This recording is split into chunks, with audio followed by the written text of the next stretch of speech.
Au lever du jour, les eaux de la rivière Kibali ne sont plus lipides. Dans les territoires de Watia, Faradé et Dungu, au nord-ouest de la République démocratique du Congo, cette rivière, autrefois source de vie, est aujourd'hui au cœur d'une exploitation aurifère étasse. Selon plusieurs témoignages recueillis sur place, les activités minières artisanales comme semi-industrielles ont profondément modifié l'écosystème de la rivière Kibali et le quotidien des communautés riveraines. La rivière Kibali traverse la province de l'Ituri et irrigue une grande partie de la province du Haut-Ouélé, notamment le territoire de Watia, Faradé et Dungu. Des milliers de personnes vivent le long de ces rives. Elle constitue la principale source d'eau, de pêche et d'irrigation agricole. Aujourd'hui, cette rivière est au centre d'une exploitation aurifère de grande ampleur.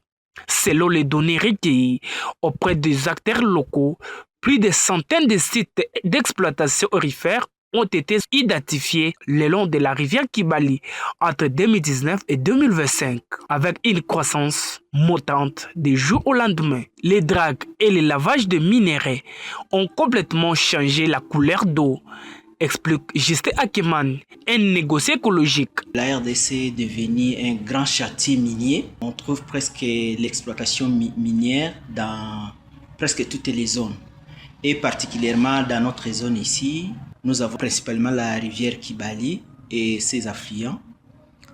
Il y a de l'exploitation minière qui se fait dans toutes ces rivières. L'observation est que l'exploitation qui se fait dans notre milieu n'est pas structurée. Ça entraîne automatiquement l'impact environnemental parce que si vous voyez nos rivières ici, principalement la rivière Kibali, la couleur de l'eau a changé. La rivière Kibali est totalement polluée et la rivière Dungu, là où se rencontrent, vous pouvez bien distinguer les couleurs des eaux. Des observations de terrain montrent une turbidité permanente de l'eau, la destruction des berges et de l'abattage massif d'arbres. D'après Vessa Shindano, superviseur du service de l'environnement dans les territoires de Dungu, des centaines d'arbres sont abattus sans respect préalable des textes légaux. Ces exploitants passent outre que le service de l'environnement. Si pour votre information, depuis que ces exploitants miniers, des ténaciers de drague, depuis qu'ils sont ici, si vous allez auprès de ces exploitants, ils n'ont aucun document de service de l'environnement. C'est ce que nous déplorons. Nous les appelons des exploitants miniers illicites, parce qu'ils n'ont pas de documents de service de l'environnement. Parce qu'ils utilisent les activités avec force motrice.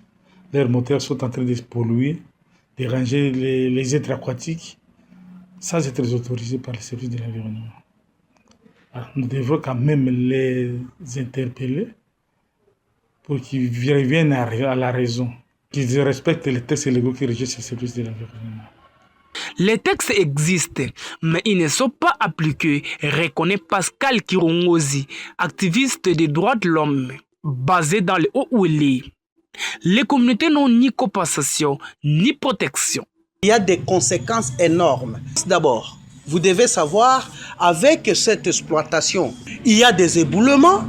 Et les éboulements là, ça fait que de perte de vies humaines. Notre pays a ratifié cela pour protéger la vie. Il y a aussi l'aspect social. Il y a droit à la vie, que l'on est en train de protéger ces plongeurs-là avec des éboulements et consorts. Il y a droit à la nourriture. En 2014, il y avait des poissons ici, plusieurs poissons. Mais avec ça, il n'y a plus de poissons. Il y a carence même alimentaire. Et puis, le mariage précoce. Il y a des enfants qui abandonnent le chemin de l'école pour aller se marier avec les plongeurs parce que les plongeurs trouvent quelque chose. Après cela, il y a ce qu'on a fait la divagation sociale. Première responsabilité revient à l'État congolais parce que le premier protecteur des droits de l'homme, c'est l'État congolais. Il y a des mesures d'encadrement. Deuxièmement, on peut parler de notre responsabilité en tant qu'organisation de la défense des droits de l'homme. Nous avons la responsabilité de sensibiliser la population. Donc, la responsabilité est partagée. Et par rapport à l'État congolais, ils devaient organiser leur système administratif conformément à la loi pour octroyer à un exploitant artisanal qu'il soit sécurisé et qu'il soit protégés par rapport aux instruments internationaux et nationaux. La quête relève que de nombreux jeunes abandonnent leur parcours scolaire pour travailler dans les mines. Les élèves quittent le système scolaire attirés par l'espoir de gains rapides. Les femmes, majoritairement cultivatrices, subissent directement la dégradation des terres agricoles, tandis que certaines jeunes filles sont contraintes d'abandonner l'école pour aider leur famille. Explique Madame Ouvine Gnilungo, présidente provinciale des réseaux des organisations féminines des Zouélé, Rofu à sigle.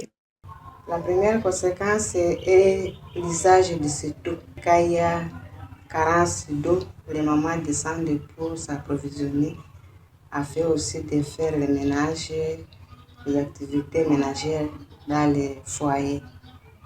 Donc, l'usage de cette eau peut entraîner des infections, des maladies hydriques, comme la diarrhée, comme d'autres maladies aussi vénériennes. Aussi, les mamans utilisent ça pour les bains intimes, et ainsi de suite. Et autre conséquence, la carence de poissons. Ça affecte l'encadrement des enfants par rapport à l'éducation. Les jeunes bafouent l'école, ils refusent d'aller étudier, d'être scolarisés. Même si vous inscrivez l'enfant à l'école, des fois il va abandonner les études pour aller parce qu'il sait que faire l'exploitation, là il peut avoir les minéraux, il vend ça, il trouve de l'argent rapidement et il peut utiliser pour sa survie. Les enfants quittent l'école de leur tête pour aller exploiter les minéraux. Ça, c'est par rapport à l'éducation, que ce soit pour les garçons, même les filles aussi, fuient l'étude pour aller faire l'exploitation des minéraux. Et les filles aussi, derrière les orpailleurs, parce que là, quand il va avec un orpailleur, il gagne de l'argent, tout ça là. Et puis, quand il a déjà l'argent, il va trouver que l'étude n'est plus utile. C'est mieux de rester avec l'orpailleur parce qu'elle a de l'argent, elle vit bien, tout ça. Ça, c'est une des conséquences pour les filles. Les garçons vont là-bas pour exploiter eux-mêmes. Et quand ils trouvent de l'argent aussi, ils trouvent qu'à l'école, c'est une longue histoire. Mais au niveau de l'exploitation, ils gagnent vite. Ça devient un problème de l'éducation pour les parents. Et quand vous insistez beaucoup, la femme fuit, la famille aussi. Ça, la rivière, nos chers mères, notre avenir est devenu absurde. Déplore Dieudonné Mbafouda, un jeune leader du Haut-Ouélé qui témoigne des difficultés que traverse le jeune au regard de cette exploitation aurifère. L'impact est négatif. D'abord, la couleur de l'eau. Cela ne permet plus d'utiliser cette eau pour la lessive comme d'habitude. Cela ne nous permet plus de nager dans la rivière Kibali comme on le faisait à l'époque. Et sûrement aujourd'hui, il n'y a plus de poissons. Les poissons ont tous, je dirais, ils ont tous fui ailleurs. Les bruits des moteurs, les bruits, les matières chimiques qui sont déversées dans l'eau font fuir les poissons. Et vous allez voir qu'aujourd'hui, la pêche ne se fait plus sur la rivière Kibali. On le faisait à l'époque, la pêche à la ligne. Nous, on faisait de la pêche à la ligne ici. Tout au long de la rivière, les arbres, les herbes changent aussi de pâturage, ça devient un peu autre chose. La législation congolaise exige des études préalables d'impact environnemental et de mécanismes de compensation. Pourtant, selon Vessa Chindano, superviseur du service de l'environnement dans le territoire de Dungu, aucune étude complète n'a été validée pour la majorité des sites d'exploitation le long de la rivière Kibali. Que les autorités puissent interdire cette activité. La population de Dungu ne profite rien de ce qu'ils sont en train de faire. Il y a beaucoup de rivières qui ont perdu leur lit littoral suite à cette exploitation. Et ils ont perdu la quantité de vie aquatique qui était dans ces rivières. Si tout était réglementé, ça serait avantageux. Mais nous, c'est ce que nous constatons, il n'y a pas d'avantage pour la population du territoire de Dungu. Parce que nos opérateurs comme les Chinois qui viennent exploiter, ils n'engagent pas la population. Ils exploitent et puis ils amènent leurs produits pour aller vendre chez eux. Et je demande aux autorités locales, administratives et coutumières d'aider les services de l'environnement. Parce que ces gens sont en train d'exploiter sans document des services de l'environnement. Ils ne sont pas autorisés, ils ne sont pas reconnus par les services de l'environnement. leurs travaux, ça n'impacte sur l'environnement. Ils sont en train de détruire la nature. Ils partent et ils laissent ça comme ça. Ça répare, il n'y a pas de réparation. Si vous entrez dans Dalibombe, vous allez trouver des grands trous, des carrés à ciel ouvert. Vous travaillez, vous exploitez, hein, vous détruisez. Après votre exploitation, remettez les choses à sa place. Quelqu'un qui creuse un trou, il vous laisse ce trou, il part. Ils sont en train de détruire, n'est-ce pas, la nature. Ils doivent aussi rebaser, ils doivent compasser ce qu'ils ont détruit. Pour certains responsables locaux, l'exploitation aurifère contribue à l'économie nationale, mais sur le terrain, les bénéfices restent invisibles pour les populations riveraines. Aucune école, aucun centre de santé, aucune structure durable n'a été construite à compensation directe des exploitations minières observées sur place. En tant que négociateurs écologiques, nous n'avons pas la mission de demander aux gens d'arrêter l'exploitation, mais nous avons des mesures que nous proposons aux exploitants pour que leurs activités ne nuisent pas à l'écosystème. Il faut qu'il y ait, par exemple, on est en face d'une sorte d'exploitation parce qu'il y en a beaucoup. Comme ça, on vous définit comment est-ce que vos activités liées à l'exploitation minière dans les rivières ou dans les forêts ne peuvent pas porter atteinte à la biodiversité, aux écosystèmes. Ceux qui exploitent et ceux qui subissent les effets de ces exploitations, nous devons savoir que nous avons la responsabilité historique pour la génération présente et la génération future. Nous n'avons pas la mission d'épuiser les ressources naturelles pour nous satisfaire seulement.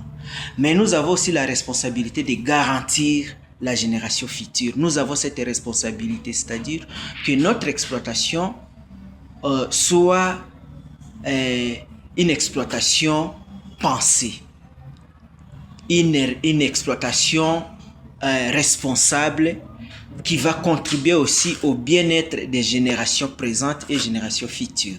Ça, c'est un appel que je lance pour tout le monde qui est impliqué ou qui subit les effets des exploitations minières.